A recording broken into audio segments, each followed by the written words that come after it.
Assalamualaikum, ketemu lagi di Mama Nata Channel. Kali ini agak sedikit berbeda, saya mau masak sambil bahas drama Indonesia yang lagi ngehits banget. Apalagi di kalangan emak-emak. Udah bisa nebak belum? Apalagi kalau bukan Layangan Putus. Sedikit tentang drama seri ini, bercerita tentang seorang suami yang diam-diam berselingkuh dengan wanita lain. Kalau yang ikutin cerita ini pasti tahu gimana gedeknya ya sama tokoh suami yang namanya Aris. Di sini diperankan oleh Reza Rahadian. Belum lagi tuh kepala nyut-nyutan lihat perselingkuhannya sama wanita yang bernama Lydia, yang diperankan oleh Anya Geraldine, dan penonton dibuat simpati banget sama istrinya Kinan yang diperankan oleh si cantik Putri Marino.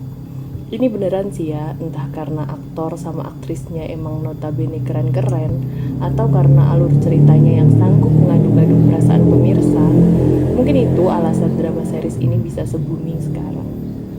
Nah, masih banyak loh yang emang belum tahu kalau series ini beneran based on true story.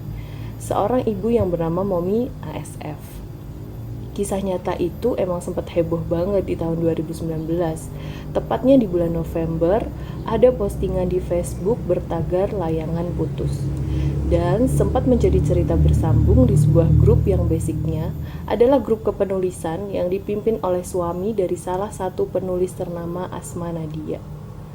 Tulisan itu menceritakan tentang kisah rumah tangga Momi ASF yang diselingkuhi suaminya yang bernama Rizky Zainal, bahkan sampai menikah diam-diam. Ternyata suami dari Momi ASF itu, yang ia panggil dengan sebutan Mas Arif, dilihat dari luar sangat religius. Dia memiliki channel dakwah yang sudah sangat besar.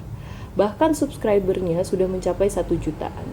Selain itu, suaminya ini adalah seorang laki-laki yang tampan, bahkan mapan juga dari segi ekonomi.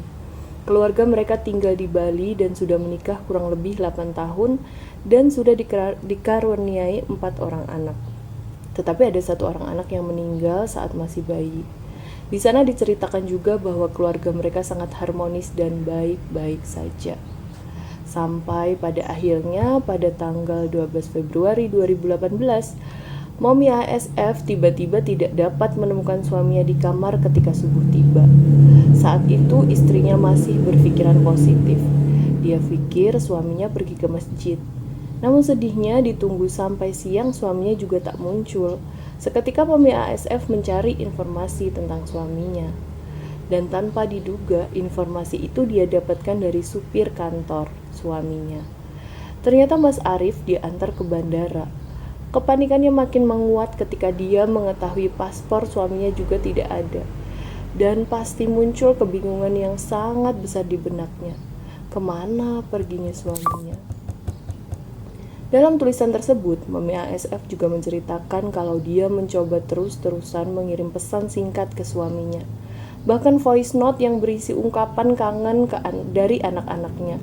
Pesan-pesan tersebut centang 2 tapi tak pernah berubah menjadi warna biru, yang artinya pesan terkirim namun tidak dibaca oleh penerimanya. Dan menghilangnya suaminya Mas Arif berlangsung sampai 12 hari lamanya. Dia pulang namun tak ada penjelasan apapun darinya. Momi ASF selama 1 tahun hanya bisa menyimpan rasa penasarannya. Dan pada akhirnya dia tidak kuat dan nekat membuka handphone suaminya. Dan apa yang ia temukan? Tak disangka, dia menemukan foto-foto suaminya Mas Arif dengan perempuan lain sedang berbulan madu di Kapadocia, Turki.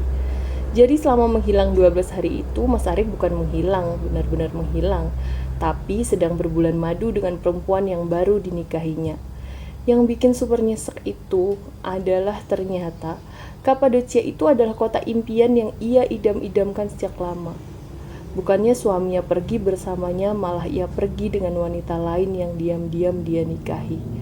Sakit banget dah. Pastinya ya. Akhirnya setelah pergulatan hati yang panjang, pada tanggal 19 September 2019, Momi ASF ini menggugat cerai suaminya. Oh iya, perempuan ini ternyata adalah seorang selebgram yang dinikahi katanya karena ingin hijrah. Tapi ya, apapun alasannya, baik atau buruk, ketika sesuatu dimulai dari sebuah kebohongan, Menurut saya adalah perilaku yang sangat tidak bijak karena mereka membangun kebahagiaan di atas kesakitan orang lain. Kita biasa menyebutnya pengkhianat.